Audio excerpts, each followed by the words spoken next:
అసమానమైనది. ఒకసారి చెప్పండి, యేసుక్రీస్తు జననం అసమానమైనది అంటే చెప్పండి. మనందరి పుట్టుకకు ఆయన పుట్టుకకు చాలా తేడాగా ఉంది.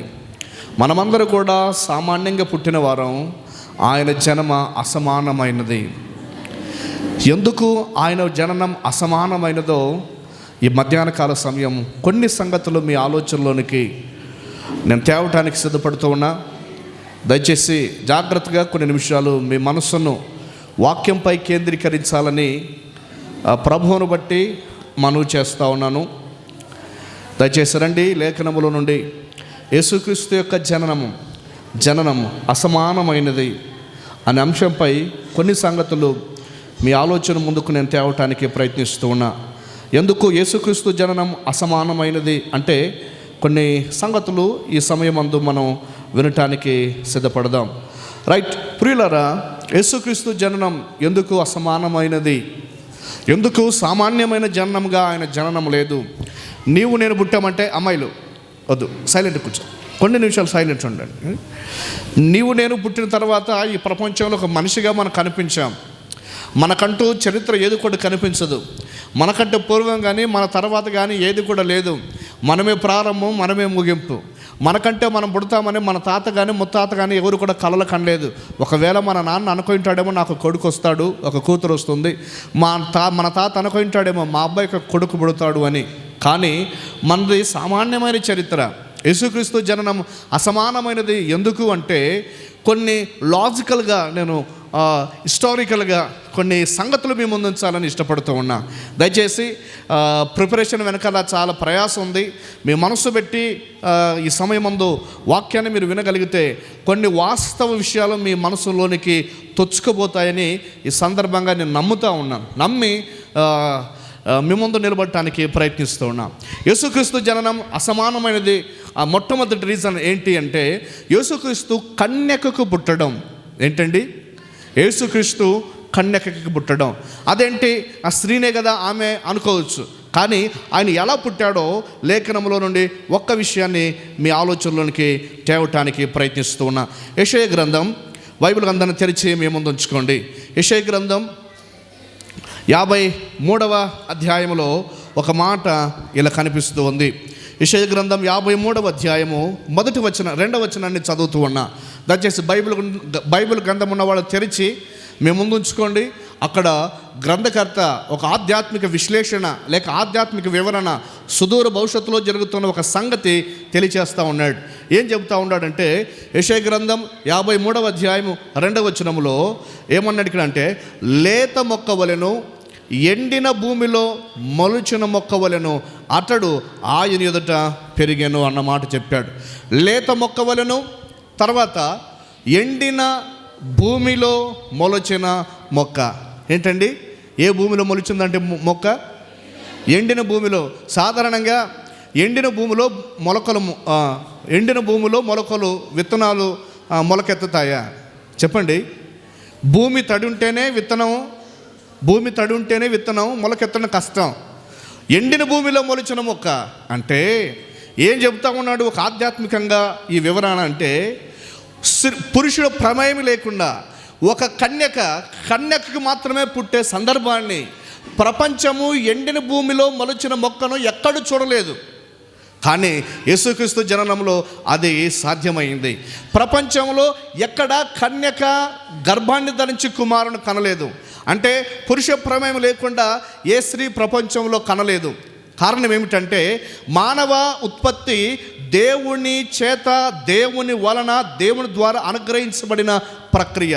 దీన్ని సృష్టి క్రమం అని కూడా మనం చెప్తాం. కానీ సృష్టి క్రమానికి అతీతంగా సృష్టికర్త పుట్టడమే ఆశ్చర్యం. అందుకని యేసుక్రీస్తు జననం ఎందుకు అసమానమైనది అంటే, నీవు నేను పెళ్ళైన తర్వాత మన అమ్మకే మన తండ్రికి ఇలా పుట్టగలిగాం. కానీ యేసుక్రీస్తు జననం అసమానమైనది ఎందుకు చెబుతున్నాము అంటే, ఒక కన్యకకు జన్మించాడు ఆయన. ఒక యంగ్ ఉమెన్, ఒక మాటలో చెప్పాలంటే ఆమె పురుషుని నేను ఎరగని దానను కదా అని చెప్పిన మాటను మనం చూస్తాం.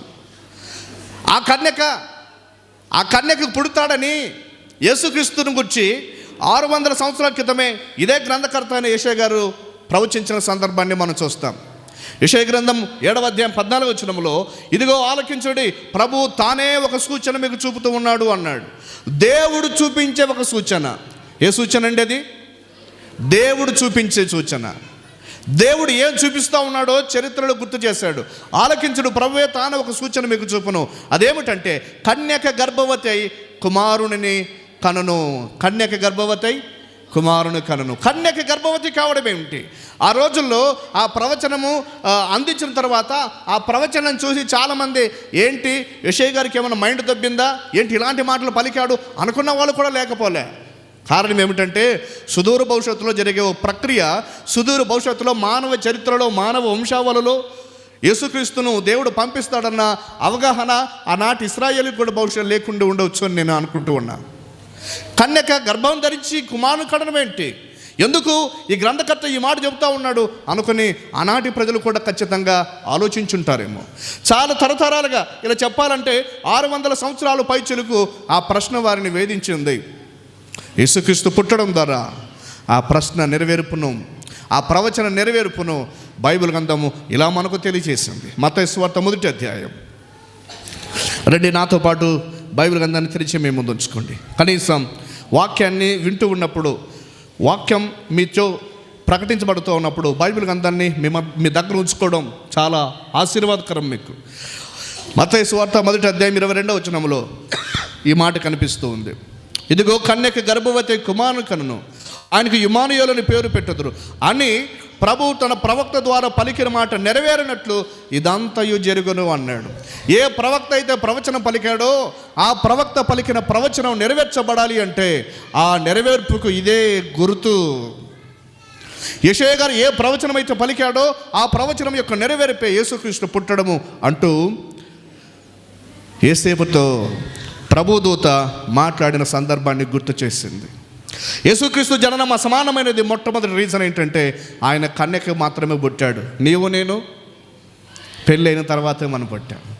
నేను సింపుల్గా దాడిపోతూ ఉన్నాను. రెండవ సంగతి మీ ముందు ఉంచడానికి నేను ప్రయత్నిస్తున్నాను. యేసుక్రీస్తు జననం ఎందుకు అసమానమైనది అంటే, రెండవ సంగతి నేను గుర్తు చేస్తూ ఉన్నాను.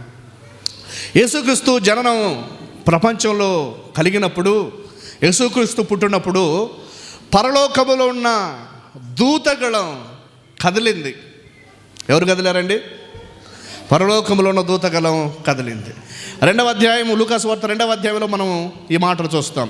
లూకాసు వార్త 2వ అధ్యాయం 13వ వచనంలో గ్రంథకర్త ఈ విషయాన్ని స్పష్టంగా తెలియచేస్తూ ఉన్నాడు. దయచేసి ఆ భాగాన్ని మనం చూద్దాం. లూకాసు వార్త 2వ అధ్యాయం 13వ వచనంలో, వెంటనే పరలోక సైన్య సమూహము ఆ దూతతో కూడా నుండి అన్న మాటను మనం చూస్తాం. వెంటనే పరలోక సైన్య సమూహం. నీవు నేను పుట్టారంటే మన నాన్న మన అమ్మ వాళ్ళ బంధువులు వీళ్ళ బంధువులు కదులుతారు. మహా అయితే హాస్పిటల్ నుంచి ఒక అంబులెన్సో ఒక వ్యానో, ఈ రోజుల్లో తల్లి బిడ్డ వ్యానో కదులుతుంది, అంతే కదండి. మనం పుట్టామంటే భూమి మీద ఉన్న మనకు మన కుటుంబానికి మాత్రమే. కొంత ఫోన్లో ఫ్రెండ్స్ అలా కదులుతారనుకోండి, ఇంకా కాస్త అయితే మందుపాటు పెట్టుకుని కొంచెం కదిలి యాక్షన్ చేసేవాళ్ళు ఉన్నారండి. కానీ ప్రియులారా, యేసుక్రీస్తు జననం అసమానమైనది ఎందుకని నేను గుర్తు చేస్తున్నాను అంటే, భూమి మీద ఉన్న మనుషులు కదిలారు, గొర్రెల కాపరులు, జ్ఞానులు, అలాగే పరలోక సైన్య సమూహం కూడా కదిలింది. ఎవరండి పుట్టింది అంటే, సైన్యములకు అధిపతి అయిన వ్యక్తి. బైబిల్ గ్రంథంలో పాత నిబంధనలో చాలా ఎక్కువ సందర్భాల్లో దేవుని గురించిన ఒక ఉచ్చారణ, దేవుని గురించిన ఒక పదజాలం ఏమని ఉపయోగించాడంటే, ఆయన సైన్యములకు అధిపతి అయిన దేవుడు అని. ఇశ్రాయేలు సైన్యములకు మాత్రమే కాదు, పరలోక సైన్యములకు ఆయన అధిపతి. ఆకాశ నక్షత్రాల సమూహానికి ఆయన అధిపతి, చంద్రమండలానికి, సౌర కుటుంబానికి, ఈ విశ్వానికే అధిపతి అయిన, ఈ విశ్వమంతా కూడా ఆయన సైన్యమే. ఆకాశ సైన్యములారా అన్న మాటను కీర్తనకాడు ఉపయోగించిన సందర్భాన్ని మనం చూస్తాం. మానవ చరిత్రలోనికి మహనీయుడు ఉద్భవించిన సందర్భం దూతగళం పరవశించి పాడింది, దూతగళం ఆరాధించింది, దూతగళం మొత్తం కదిలింది. పరలోక సైన్య సమూహం ఆ మాట ఆశ్చర్యం చదువుతూ ఉన్నప్పుడు అనిపించింది. వెంటనే పరలోక సైన్య సమూహం అన్న మాటను చూస్తాం. యేసుక్రీస్తు జననం అసమానమైనది ఎందుకు అంటే, పరలోక సైన్యము కదిలింది. దేవునామానికి మహిమ కలుగును గాక. అందుకనే ఆయన జన్మను అసమానమైనదిగా కీర్తించబడుతూ ఉంది. అందుకనే ఆయన జన్మ అసమానమైనదిగా కొనియాడబడుతూ ఉంది. అందుకనే ఆయన జననం మానవ చరిత్రలో ఒక విప్లవం అని చెప్పడంలో సందేహం లేదు. అదొక ప్రేమ విప్లవం, అదొక దైవరాజ్య నియమాన్ని స్థాపించగలిగే విప్లవం. మానవ చరిత్రలో ఎంతోమంది పుట్టారు, మానవ చరిత్రలో ఎంతోమంది కనుమరుగైపోయారు. కానీ ఈయన పుట్టుక చాలా అసమానమైనది. ఈ ప్రపంచం హిట్లర్ను చూసింది. 60 లక్షల మందికి పైగా జ్యూస్ను హతమార్చాడు ఆయన. లెనిన్, స్టాలిన్ లాంటి గొప్ప గొప్ప వ్యక్తులని ప్రపంచం చూసింది. గొప్ప గొప్ప చక్రవర్తులు, అలెగ్జాండర్ ది గ్రేట్ ప్రపంచం చూసింది.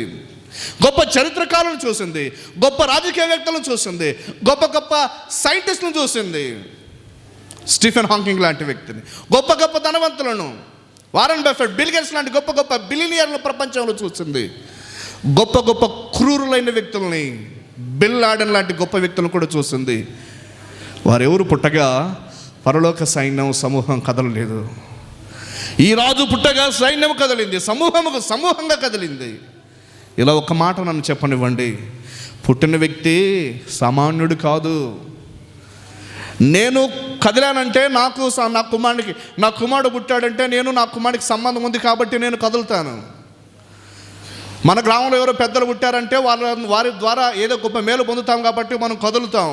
పరలోకమే కదిలిందంటే, పరలోక సైన్యము సమూహం కదిలిందంటే పరలోకానికి, ఆ సైన్య సమూహానికి ఏదో ఒకటి ఉంది, భూమి మీద పుట్టిన వ్యక్తితో సంబంధం. అందుకనే వారు కదిలారు. యేసుక్రీస్తు పుట్టాడని నీకు నాకు తెలియడానికంటే ముందు దేవుడే తెలియపరిచాడు ఆ సంగతి. ఎలా తెలియపరిచాడో తెలుసా? దూత ఆకాశం నుండి, పరలోకము నుండి ప్రభుదూత గొర్రెలు కాచుకుంటున్న వారి దగ్గరకు వచ్చి, భయపడుకుడి, ఇదిగో ప్రజలందరికీ కలుగుబోవు మహా సంతోషకరమైన సువర్తమానం నేడు మీకు తెలియజేస్తూ ఉన్నాను. దావీదు పట్టణమందు నేడు రక్షకుడు మీ కొరకు పుట్టి ఉన్నాడు. దీనికి ఇదే మీ కానవాలు, ఒక శిశువు పొత్తిగుడ్డలతో చుట్టబడి ఉండటం మీరు చూచెదరు. ఇది పరలోకము ప్రకటించబడిన మాట. నీవు నేను, మన పిల్లలు, మనకంటే నాన్నలు, వాడు పుడితే భూమి మీద సందేశాలు పంపించబడతాయి. భూమి మీద ఉన్న వ్యక్తులు సందేశాలు షేర్ చేసుకుంటాం. కానీ దేవుని నామానికి మహిమ కలుగును గాక. ఒకసారి గట్టిగా చప్పట్లు కొడదామా? పరలోకములో దూత సందేశాన్ని మానవులకు అందించింది. భయపడద్దు, ప్రజలందరికీ ఒక సంతోషకరమైన వార్త ఉంది. అదేమిటంటే యేసుక్రీస్తు పుట్టాడు, యేసుక్రీస్తు పుట్టాడు, యేసుక్రీస్తు పుట్టాడు. నేడు రక్షకుడు మీ కొరకు పుట్టి ఉన్నాడు. The lord Christ as saviour for you. ఆయన మీ కొరకు రక్షించడానికి, మిమ్మల్ని రక్షించడానికి వచ్చాడు. He was born for you. ఆయన మీ కొరకు పుట్టాడు. పరలోక సైన్యము కదిలించింది యేసుక్రీస్తు పుట్టుక సందర్భంలో. ప్రియులారా, ఈ మధ్యాహ్నకాల సమయం యేసుక్రీస్తు జననం అసమానమైనది ఎందుకని నేను గుర్తు చేస్తున్నానంటే, ఆయన జన్మించినప్పుడు పరలోక సైన్య సమూహాలు కదిలాయి. రెండవ సందర్భాన్ని మనం విన్నాం. మూడవ సందర్భాన్ని మనం వినటానికి సిద్ధపడదాం. యేసుక్రీస్తు జననం ఎందుకు అసమానమైనది అంటే, చరిత్రకారులు ఇలా గుర్తు చేశారు. యేసుక్రీస్తు పుట్టినప్పుడు తూర్పు దేశం నుండి జ్ఞానులు వచ్చారు కదా. జ్ఞానులు వచ్చి ఎవరింటి దగ్గరికి వెళ్ళారు? ఎవరింటి దగ్గరికి వెళ్ళారు? రాజు రాజభవనంలోనే పుడతాడన్న ఉద్దేశం చేత ఆ రోజుల్లో హేరోదు యూదయ ప్రాంతాన్ని పరిపాలిస్తూ ఉన్నాడు. యూదయ రాష్ట్రాన్ని, ఇస్రాయేల్ లేక యూదయ రాష్ట్రాన్ని రోమీలకు పన్నుగట్టి పరిపాలిస్తూ ఉన్నాడు హేరోదు. హేరోదు ఎలాంటి వాడంటే చాలా క్రూరుడు.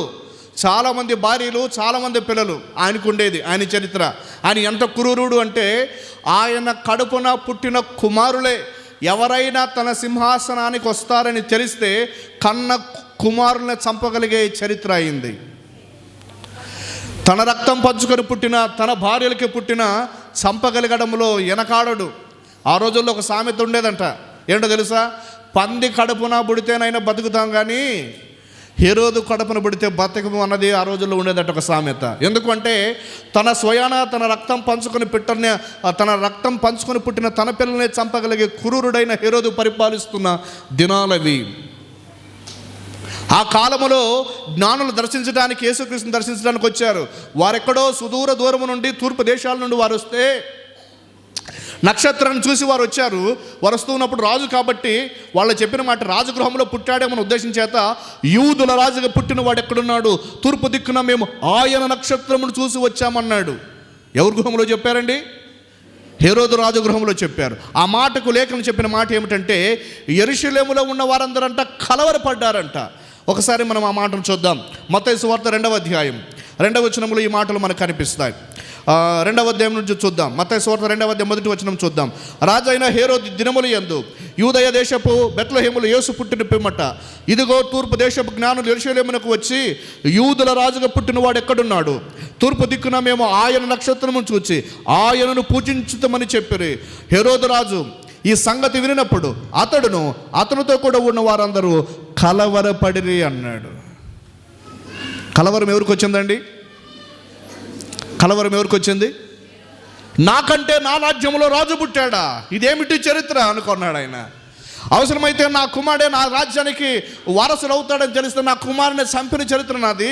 నా రాజ్యంలో మరో రాజు పుట్టాడమా, ఆహా నేను జీర్ణించుకొని అనుకున్నాడేమో తన గంభీరమైన స్వరంతో. ఎక్కడ పుడతాడని ఆలోచన చేశాడు. ఆ దేశంలో ఉన్న జ్ఞానులను, అంటే బైబిల్ పండితులను, జ్ఞానులందరూ శాస్త్రం పిలిచి, క్రీస్తు ఎక్కడ పుడతాడో చెప్పండి అని వారిని అడిగితే వారు మీకా ప్రవచనాన్ని చూపించారు. మీకా క్రీస్తుపురం 537వ సంవత్సరంలో ఒక ప్రవచనాన్ని చెప్పాడు. యూదా బెత్లెహేమా, నీవు యూదాలో స్వల్ప గ్రామమైనను నా ఇశ్రాయేలుని ఏలుబోవాడు నీలో నుండి వచ్చును అన్న మాట చెప్పి, రాజా బెత్లెహేములో మాత్రమే పుడతాడండి యేసుక్రీస్తు అని చెప్పారు వాళ్ళు. అప్పుడు జ్ఞానులతో అన్నాడు, మీ వెళ్ళి చూసిరండి, చూసి వచ్చిన తర్వాత నాకు కూడా చెప్పండి, నేను కూడా వెళ్ళి దర్శిస్తానని. వారు వెళ్ళి బెత్లెహేం వరకు వెళ్ళారు. వారికంటే ముందు చుక్క నడిపిస్తూ ఉంది. అలా నడిపించబోతూ ఉన్నప్పుడు, అలా పోతూ ఉన్నప్పుడు చుక్క యేసుక్రీస్తు ఏ ఇంటిలోనైతే ఉన్నాడో, వాస్తవంగా యేసుక్రీస్తు పుట్టినప్పుడు ఆ రాత్రే దర్శించిన వారు గొర్రెల కాపరులు, జ్ఞానులు దర్శించడానికి ఒక ఇల్లులో వచ్చారు. ఇంటిలోనికి వచ్చిన మాటను మనం చూస్తాం. జ్ఞానులేమో ఇంటిలో దర్శించారు, గొర్రెల కాపరులేమో పశువుల పాకలో దర్శించారు. అక్కడ చాలా తేడా మనకు కనిపిస్తుంది. రచయితలు వివిధ రకాలుగా అన్నారు. కొందరు 40 రోజుల సమయం పట్టింది, ఇంకా కొంతమంది 40 రోజుల కంటే ఎక్కువ, దాదాపుగా 6 నెలల సమయం కూడా పట్టి ఉండొచ్చు అని చరిత్రకారులు వివిధ రకాలమైన అభిప్రాయాలు చెబుతూ ఉన్నారు. కానీ వాస్తవం ఏమిటంటే, గొర్రెల కాపరు దర్శించినప్పుడు ఆ రాత్రే దర్శించారు, ఆ జ్ఞానులు దర్శించినప్పుడు ఇంటిలో ఉన్నప్పుడు దర్శించారు. గొర్రెల కాపరులేమో తొట్టిలో ఉన్న ప్రభువుని చూశారు, జ్ఞానులేమో ఇంటిలో ఉన్న ప్రభువుని చూశారు. ఇది వారు నడిపించడానికి ఒక నక్షత్రం ముందుగా, వారికంటే ముందుగా యేసుక్రీస్తు ఎక్కడైతే ఉన్నాడో అక్కడ ఆగిపోయింది నక్షత్రం.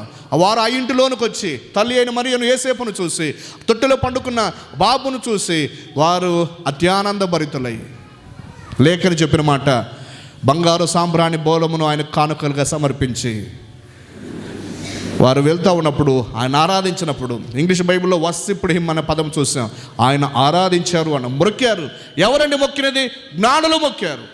తూర్పు దేశం నుండి వచ్చిన ఖగోళ శాస్త్రం పైన ఒక ఆశాజనకమైన దృక్పథం కల్పించిన వారు, లేక ఖగోళ శాస్త్రం పైన ఒక ఆలోచన భావం, ఒక పట్టు కలిగిన వాళ్ళు ఈయన రాజు అని గుర్తించి ఆయనకు నమస్కరించి ఆ రాత్రి అక్కడ ఉండగా వారు దేవుని చేత బోధించబడిన వారై వేరొక మార్గాన వెళ్ళారు.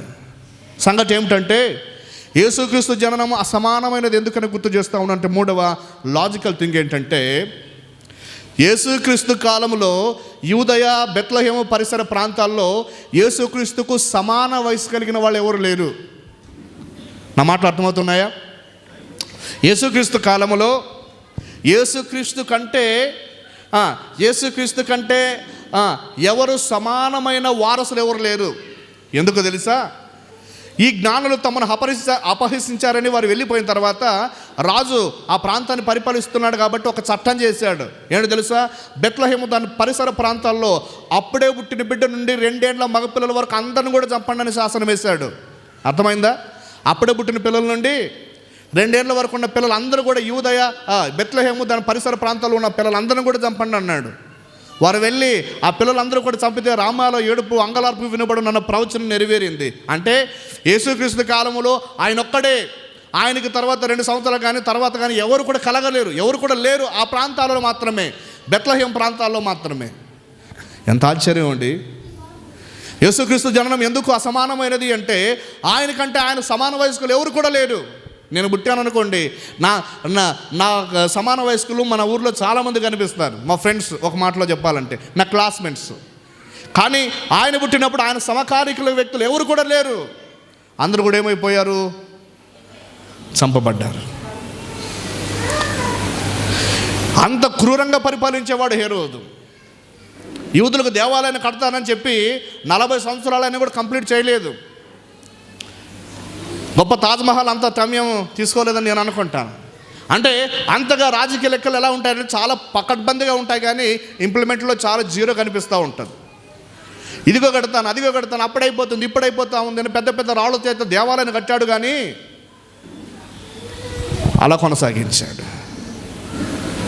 యేసుక్రీస్తు జననం ఎందుకు అసమానమైనదంటే ఆయనకు సాటి అయిన వ్యక్తులు ఎవరు కూడా ఆ టైం పీరియడ్లో కనిపించలేదు. ఇది మనం గుర్తు చేస్తూ ఉన్నాం. 3 విషయాలు గుర్తు చేసి, యేసుక్రీస్తు జననం ఎందుకు అసమానమైనది అంటే, యేసుక్రీస్తు జననం ఎందుకు అసమానమైనదండి అంటే 4 విషయాలు గుర్తు చేస్తూ ఉన్నాను. నీవు నేను పుట్టినప్పుడు ఏం గుర్తులు కనిపించలే. మనం పుట్టామంటే మన అమ్మకు తెలుసు వాళ్ళ బాధ ఏంటో, పెయిన్ ఏంటో, నొప్పి ఏంటో. కానీ యేసుక్రీస్తు పుట్టినప్పుడు సౌర కుటుంబంలో ఉన్న నక్షత్రాలు యేసుక్రీస్తును చూపటానికి ఒక దిక్సూచిగా వచ్చాయి. నక్షత్రం కనిపించింది ఆకాశంలో. ఎప్పుడూ ఇశ్రాయేలుడు కాని అన్యుడైన బిలాము ప్రవచించిన ప్రవచనం ఒకటి మనం చూస్తాం. సంఖ్యాకాండము. అమ్మ లోపల ఉన్న వాళ్ళు బయటికి రండి, క్షమించాలి, బయట ఉన్న వాళ్ళ లోపలికి రండి, లోపల ప్లేస్ ఉంది, ఇది యెహోవా గుమ్మం, ఇందులో ఇది దేవుని మందిరమే కానీ పరలోకపు గవిని అని చెప్పాడనమాట. ఎవరు? రైట్, మంచిది. బిలాం ప్రవచనం దగ్గరకు వద్దాం. సంఖ్యాకాండంలో మనం ఆ మాటలు చూస్తాం. సంఖ్యాకాండంలో బిలాము ఒక ప్రవచనాన్ని ఎత్తి ఇలా చెబుతూ ఉన్నాడు. సంఖ్యాకాండం 23వ అధ్యాయం, సంఖ్యాకాండం 23వ అధ్యాయం 17వ వచనంలో ఏం చెప్తా ఉన్నాడంటే, 5వ వచనంలో 5వ లైన్లో ఈ మాట కనిపిస్తుంది. సంఖ్యాకాండము 23వ అధ్యాయము 24వ అధ్యాయము 17వ వచనం 5వ లైన్లో ఈ మాట కనిపిస్తుంది. నక్షత్రము యాకోబులో ఉదయించును, రాజదండము ఇశ్రాయేలులో నుండి లేచును అనే మాటను మనం చూస్తాం. నక్షత్రము యాకోబులో ఉదయించును, నక్షత్రం యాకోబులో ఉదయించును, రాజదండము ఇశ్రాయేలు నుండి లేచును అన్న ప్రవచనాన్ని ఇక్కడ మనము చూస్తాం. ప్రియ సోదరుడా, ఈ ప్రవచనాన్ని ఆధారంగా చేసుకొని దేవుడు యేసుక్రీస్తు పుట్టినప్పుడు ఒక నక్షత్రం జ్ఞానులకు మార్గాన్ని చూపించడానికి సాధనమైంది. యేసుక్రీస్తును చూపించడానికి ఒక నక్షత్రం జ్ఞానులకు దిక్సూచిగా నడిచింది. నీవు నేను పుట్టినప్పుడు, ప్రపంచంలో అపర కుబేరులు పుట్టినప్పుడు కూడా ఏ దూత్రార కనిపించలే ఎక్కడ కూడా. ఎందుకు ఈయన జననం అసమానమైనది అంటే అంతరిక్షం కూడా సాక్ష్యం ఇచ్చింది. అంతరిక్షం కూడా ప్రకాశిస్తూ క్రీస్తు దగ్గర నడిపించింది. అందుకనే ఆయన జననం అసమానమైనది అని నేను గుర్తు చేస్తూ ఉన్నాను. మానవ చరిత్రలో మహనీయుడైన యేసుక్రీస్తు పుట్టుక వెనకాల ఆకాశము భూమి వాటి చర్యను చూపించాయి. మాత్రం కాదు, ఇలా గుర్తు చేస్తూ ఉన్నాను. యేసుక్రీస్తు చనిపోయినప్పుడు సూర్యుడు అదృశ్యుడాయను, భూమి కంపించునన్న మాటలు మనం చూస్తాం. ఆయన పుట్టినప్పుడు నక్షత్రము కదిలితే, ఆయన చనిపోయినప్పుడు భూమి కూడా కంపించిపోయింది, ఆకాశము చీకటి కమ్మింది. సూర్యుడు ఇదిగో నీ మరణాన్ని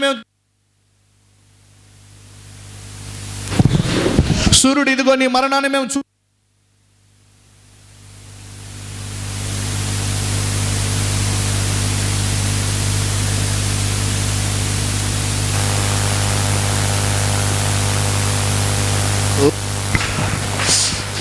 కొట్టద్దని పాడి కొట్టేశారు. ఇప్పుడు కొట్టండి అన్నాను అనుకోండి, ఆ పదం రాకమునిపై మీరు కంటిన్యూ చేస్తాం. గట్టిగా ఒకసారి కొడుదాం. దేవుని నామమున మహిమ కలుగును గాక.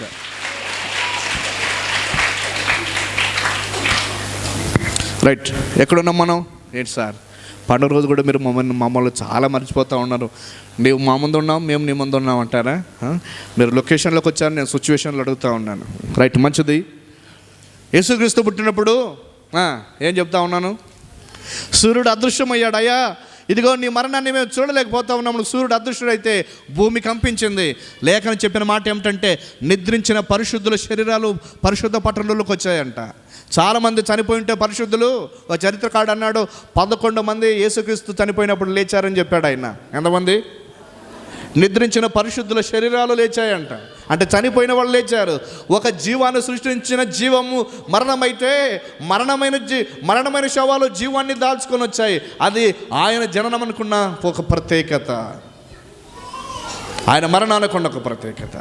ప్రియ సోదరి సోదరుడా, ఈ మధ్యాహ్నకాల సమయమందు ప్రభువును బట్టి నేను గుర్తు చేస్తూ ఉన్నా, యేసుక్రీస్తు జననాన్ని చూపించటానికి, యేసుక్రీస్తు జననం చూపించటానికి, యేసుక్రీస్తును చూపించటానికి నక్షత్రం కదిలింది.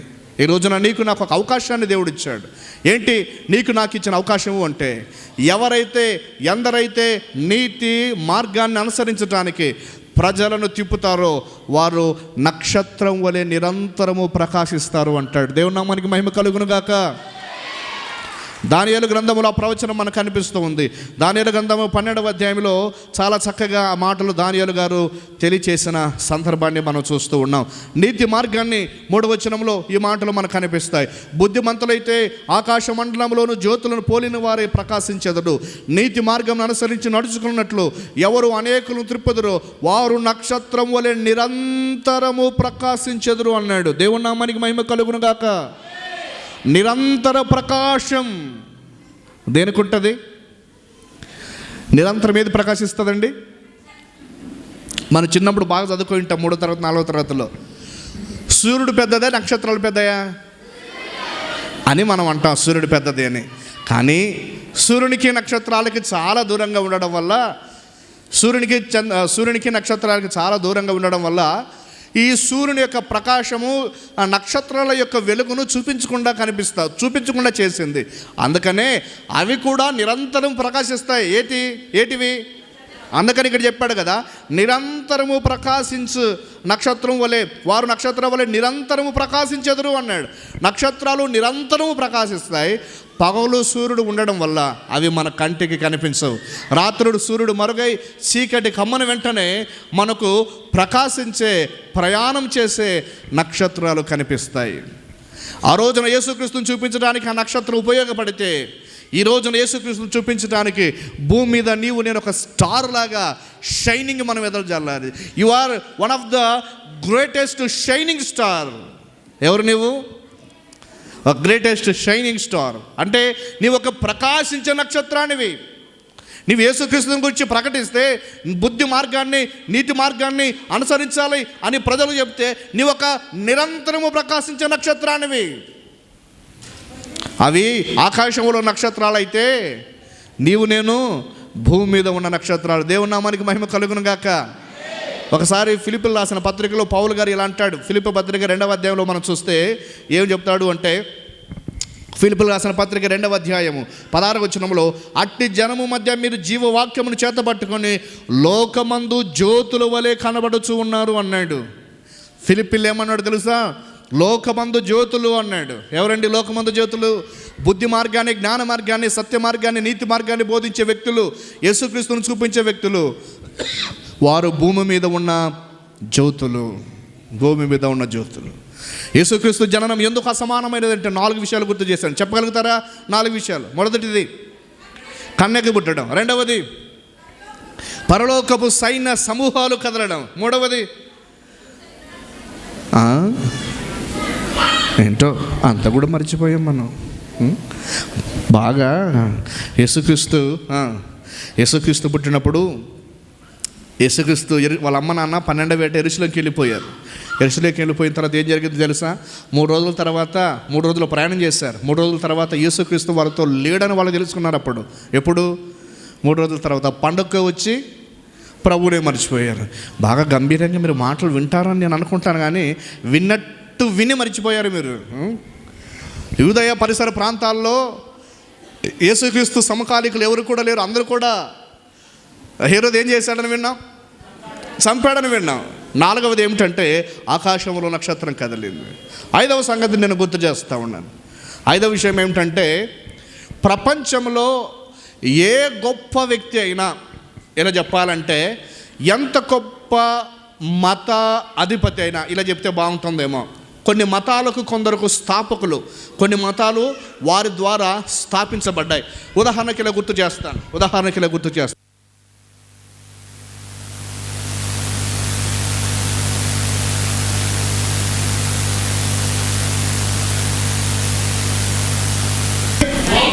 బుద్ధిజం, తర్వాత శైవులు అంటే కింకర్లని ఏది 24 ఉంటుంది, 24 మంది ఉంటారు జైన మత స్థాపికులు. జైన మతాన్ని కానీ విచిత్రం ఏమిటంటే ఈయన పుట్టుకను గూర్చి 2000 సంవత్సరాలైనా 2000 సంవత్సరాల పైచిలుకైనా ఇప్పటికీ నిరంతరము గోవా నుండి గౌహతి వరకు, కాశ్మీర్ నుండి కన్యాకుమారి వరకు మాత్రమే కాదు, అమెరికా నుండి ఆస్ట్రేలియా దాకా దాదాపు 1 నెల రోజుల పాటు ప్రపంచమంతా సెలబ్రేషన్ చేసుకుంటున్న ఓ గొప్ప ఏకైక సెలబ్రేషన్ ఏమిటంటే యేసుక్రీస్తు పుట్టుక. దేవుని నామానికి మహిమ కలుగునుగాక. హల్లెలూయా.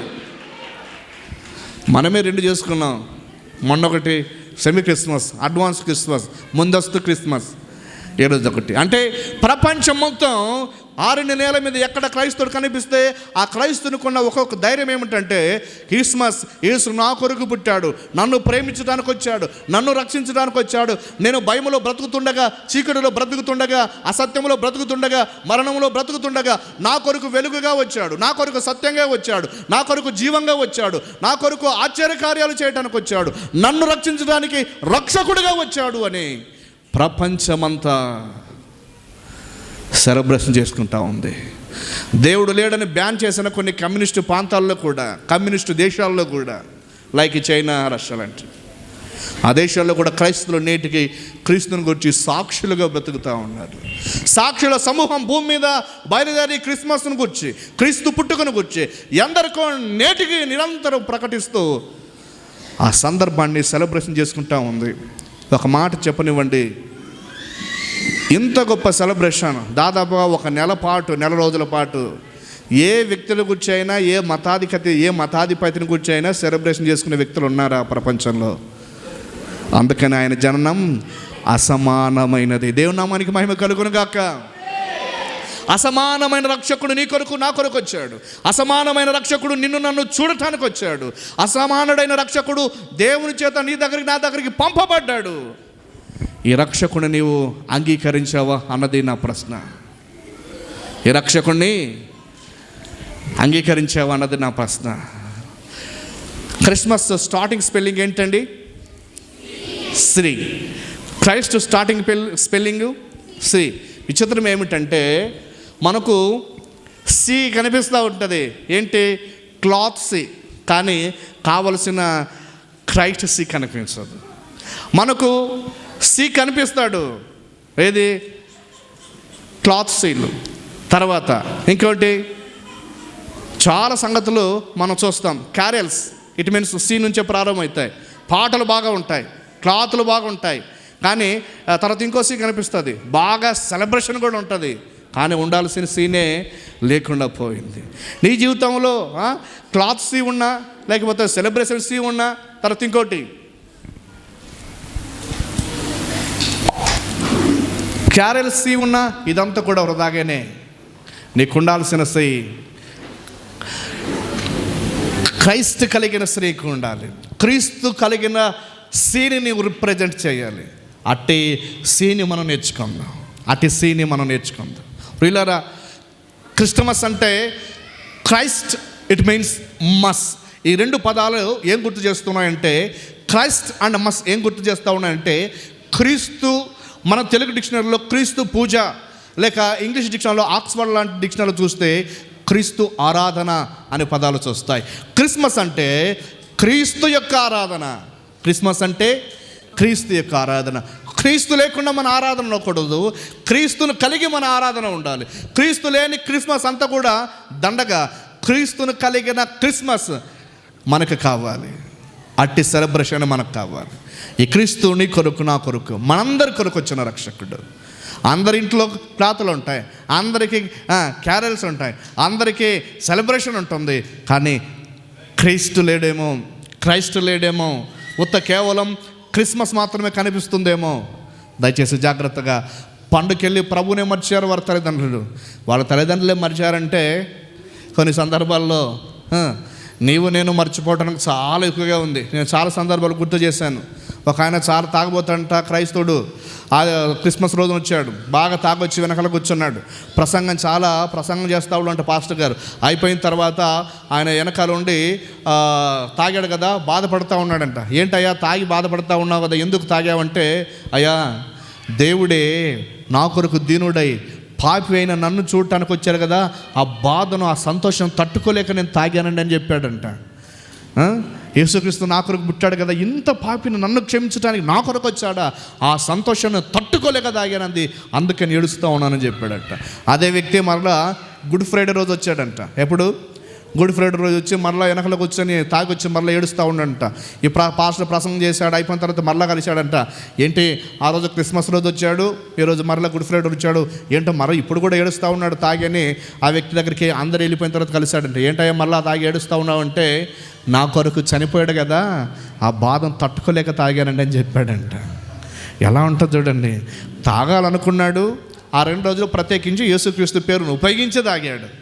మనం తాగాలనుకుంటున్నప్పుడు కొన్ని సందర్భాల్లో ఎప్పుడు తాగుతామండి బాబు అంటే, అప్పుడప్పుడు తక్కువ తాగుతానండి, పండగలప్పుడు మాత్రం బాగా తాగుతానండి అంటారు. అంటే ఏంటి, పండగ రోజైనా కనీసం ప్రభువును ఆరాధించమంటే, పండగ రోజున ఆరాధన వదిలిపెట్టి, సువార్తను వదిలిపెట్టి, మందులో పడి విందులు వినోదాల్లో మునిగిపోయే క్రైస్తవ్యమేనా అన్నట్టు అనిపిస్తూ ఉంటుంది నాకు చాలా సందర్భాల్లో. ఆయన తాగాలనుకున్నాడు, పండగ పేరు చెప్పి మరీ తాగేవారు కాదండి. కనీసము తాగే పండగ నీకెందుకు దండగా, దాన్ని వదిలిపెట్టి నిజ క్రైస్తవుడు క్రీస్తుని ఎరిగిన వ్యక్తే గొప్ప సంతోషాన్ని అనుభవిస్తాడని ఈ మధ్యాహ్నకాల సమయం ముందు నేను గుర్తు చేస్తూ ఉన్నాను. యేసుక్రీస్తు జననం అసమానమైనదని 5 సంగతులు మీ దృష్టికి నేను గుర్తు చేశాను. కాబట్టి ఆ యేసుక్రీస్తు నీ కొరకు పుట్టి నీ కొరకు వచ్చాడు అన్న సంగతి ఎప్పుడైతే నీవు అనుకుంటావో, నా కొరకు పుట్టాడని ఎప్పుడైతే అనుకుంటావో, అప్పుడే నిజమైన సంతోషాన్ని సమాధానాన్ని అనుభవిస్తా. క్రీస్తు రాకడ ప్రపంచానికి దూతలు చెప్పిన మాట, భయపడద్దు, ప్రజలందరికీ సంతోషం, ఆయన రక్షకుడు. ఈ మాటలు మీ మనసులో ముద్రించుకొని ఆ వాక్యాన్ని ఆదరించి ఆ వాక్య ప్రకారం మీరు జీవించాలని ప్రభువును బట్టి మనం చేస్తూ ఉన్నాను. అట్టి గొప్ప ధన్యత, గొప్ప భాగ్యం వాక్యమైన ప్రతి వారికి దేవుడు మెండుగా దండిగా దాని కృప నుంచి మహిమ పొందనుగాక. ఆమేన్. చిన్న ప్రార్థన చేద్దాం. ప్రేమ కలిగిన తండ్రి, మీకు స్తోత్రాలు. మీరు అందించిన కొన్ని చక్కటి మాటల కొరకై మిమ్మల్ని స్తుతిస్తూ ఉన్నాం. ఈ మధ్యాహ్నకాల సమయం ముందు మా ప్రియులను ఇదిగోనైనా మీరు చేర్పించి చక్కటి మాటలు వినటానికి, అయా యేసుక్రీస్తు జననం ఎందుకు అసమానమైనదో తెలియపరచటానికి, మేమందరూ కూడా తెలుసుకోవటానికి మీరు మాకు ఇచ్చిన ప్రత్యేకమైన ఆధిక్యతను బట్టి మిమ్మల్ని స్తుతిస్తూ ఉన్నాం. ఇంతవరకు మీరు ఆత్మ ద్వారా ఈ కార్యం జరిగించినందుకు మీకు స్తోత్రాలు చెల్లిస్తూ, ఇంకా కొంత ఇదిగోనైనా పరిచయలో కొన్ని భాగాలు ఉండగా మీరే ముందుకు తీసుకెళ్ళి నడిపించమని ప్రాణప్రియుడు రక్షకుడైన యేసుక్రీస్తు వారి ఘననామంలో ప్రార్థించి అడుగుతున్నాను పరమ తండ్రి. ఆమేన్. దేవునామానికి మహిమ కలుగును గాక.